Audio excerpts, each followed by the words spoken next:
have Jignanshu Gor of Bernstein SocGen Group. He's the analyst who tracks FMCG, came out with a note, maybe a week or two back, talking about how he sees the FMCG play in India. So Jignanshu, let me keep my first question more broad-based. We know of the large market that India is in terms of FMCG. But if you can please talk to us about when is the inflection point going to come? Because we are waiting for volume growth to pick up. That doesn't seem to be happening, at least anytime soon. So when do you believe that the FMCG as a larger play will start unwinding and you'll start seeing a reflection of that on listed companies as well as the Indian economy? So Harsh, firstly, thank you so much for having me here. I initiated my coverage around a week ago, covering largely discretionary consumer spend, focusing on retail stocks and focusing on restaurant stocks. I think overall, the large market is visible. The challenge has been for the last 10 or 20 years. Most players in this industry have been focusing on catering to the top 10% of Indian consumers. This is visible in where their stores are located. This is visible in how the products are priced. We think the story for offline-led distribution growth and catering to value buyers across the income pyramid is far from over. And that forms one of the key theses we have for identifying stocks which have the legs to grow for long term, grow faster for long term, and justify the kind of valuation multiples that you see here.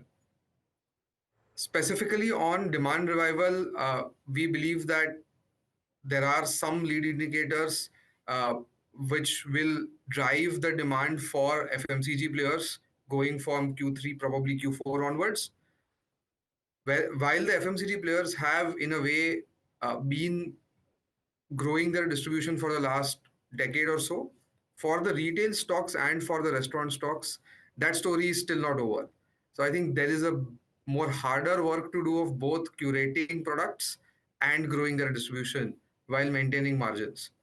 So you need, and that I think companies who are able to demonstrate their ability to do that will be able to justify their growth potential and justify their valuations today. Right.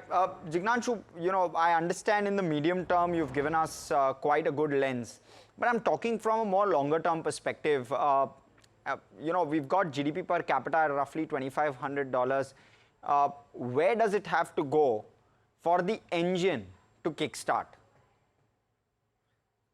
Traditionally, the transition from a middle income country to an upper middle income country is considered as the inflection point.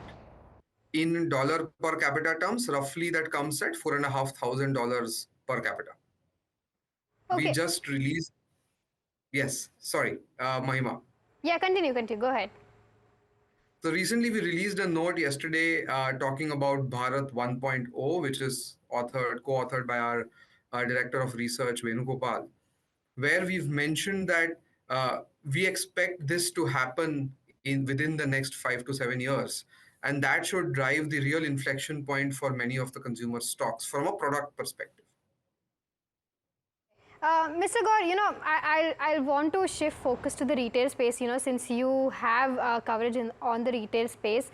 I know, and you've said that you're more positive on the retail side rather than QSR. I'll come to that point, of course. But, right now the elephant in the room is Raymond Lifestyle, which has just got listed. And it did list at a premium, but right now the stock is down around 5%. But if you have that under your coverage, the kind of guidance that the management has given, do you think that it will be able to achieve that kind of guidance?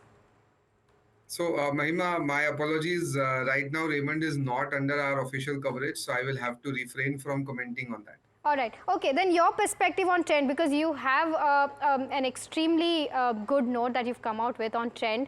Valuations are extremely expensive, of course, but the stock has seen a significant run up. So, your perspective on trend? I think we need to fine-tune the way that we look at some of these companies, given where they are in terms of their growth cycles. I think of comparing these companies more as a venture capital or a private equity fund. Globally speaking, the apparel leader in a country has between 5 to 7% market share. There is a outlier in Zara, Inditex, where they have 9+% market share in Spain. Today, trend overall is starting with a market share of 1.5, 1.8%. So when the market itself is growing at 10 to 12% CAGR conservatively, the ability for the market leader to emerge in India by F30 and for Trent to be that leader is the only question that we need to answer. And I feel confident that their operational excellence over the last decade or so, coupled with the uh, corporate governance, coupled with the asset allocation, uh, which comes from a Tata Group, allows them to be that company.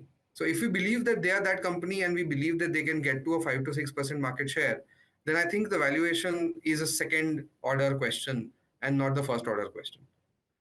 Okay. Having said that, Right. yeah, having said that, we've come out with a note yesterday on saying how do you think of valuations. So if you consider Trent as becoming a more stable company by F30 and giving it an FMCG sort of growth from there, if you discount that those earnings today, and then you need to expect a 50 PE then, which is similar to some of the FMCG names today. So I think that's the frame probably to look at the valuations as well. All right. And in terms of QSR, this thing has been in my mind since quite some time now, that a lot of these QSRs have given a guidance of, increasing their stores. And from what I understand is that the revenue contribution from online sales is continuously rising and in-store sales has been declining. So I want to understand that this kind of guidance, first of all, why are the companies doing it? And second of all, do you think that the number of stores are increasing, but the per square feet value is decreasing? So a great question, Mahima. I think for QSR players, similar to retail players, there is a catchment area for servicing a customer.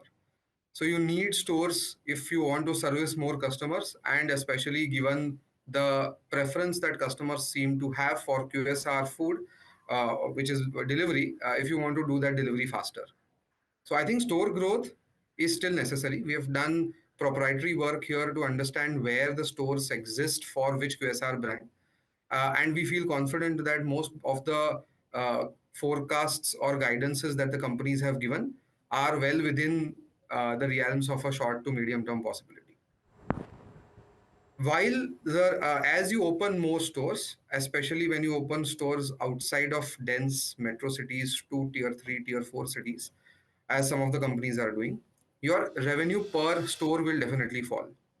I think whether your revenue per square feet falls or not is a strategic choice, whether you are building stores for delivery, whether you are building stores for dine-in, and whether the companies have gotten that mix of what customer demand to expect right.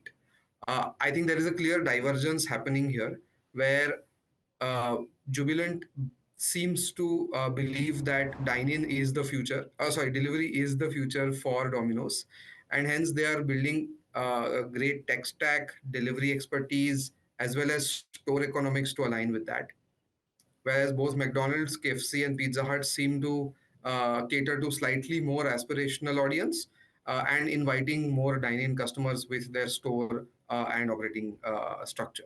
So I think that choice is what will define how companies are behaving. I am not too worried if when they open stores, their revenue per store or revenue per square feet falls. I am more worried about their margin per store. All right, very interesting. And if I were to ask you your view with regard to whether delivery will be the future or whether uh, coming and dining in will be the future, what model would you prefer to pick? Both from a margin perspective as well as from a value creation perspective, because there is a larger need for deeper penetration, but at the same time, there's also a larger need for balanced penetration to ensure that you're doing profitable growth. Again, Harsh, thank you. That's a great question. what I would do is figure out segmentation of the Indian consumer. If you have a product, there it is in the segmentation will be by two axes. One axis is the metro versus tier one cities. The second axis is the income pyramid. If your product is catering to the top 10% of income pyramid, you would rather want to uh, have dine-in as the preferred option because you want to give people experience.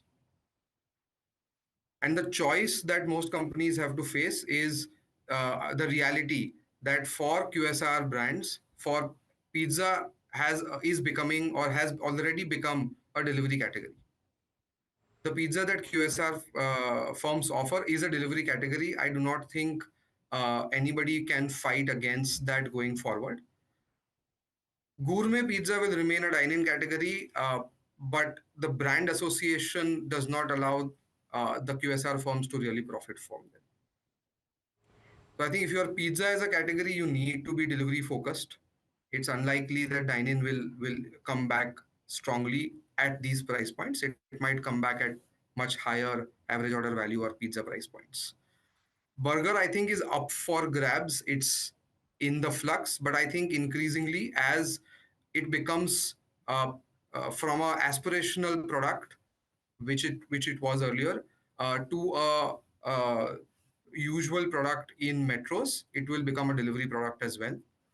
But as you go deeper into India, when you are competing against unorganized players, then your dine-in experience becomes a structural advantage. So, but then when those stores mature and the customers there mature, there also the split will start happening. So I think what we have seen, to summarize, including what we've seen in global markets, what we have seen from here, metro versus tier one, tier three, the pizza seems to be dine-in, sorry, a delivery category in a mature situation. Uh, and so is burger for most cases, and that I think is something that QSR companies will not be able to in my view fight against. And Mr. Gaur, I also want to understand, you also have coverage on DMart. Now, DMart is a different ball game altogether, but there are a lot of instances where players like Blinkit, Zepto, etc. are always compared to DMart. So, your view as to whether at least in tier one cities right now, do you think that food delivery platforms like Blinkit, Zepto, Swiggy, Instamart are eating away market share for DMart? My short answer is I don't think so right now. The rationale for this is that they broadly cater to two different uh, strata of population in India. Uh, Typically, retailers compete on one of the three aspects of cost, convenience, and catalog or variety of products that you have. DMart is very clearly focused on the cost. Uh, Quick commerce is very clearly focused on convenience. I think today they have a divergent target group there. Longer term, the way I would think of it is in terms of the income pyramid. Let's say consider DMart as being as targeting the second, third, and fourth decile of the income pyramid. If we believe that, the question for DMart is in any given city or tier one, whether the inflow of customers who are transitioning from unorganized players to DMart, is it broader than the outflow of customers who are transitioning out of DMart with affluence to quick commerce? I think for the medium term, that inflow will be higher than outflow, leading to limited impact on demand.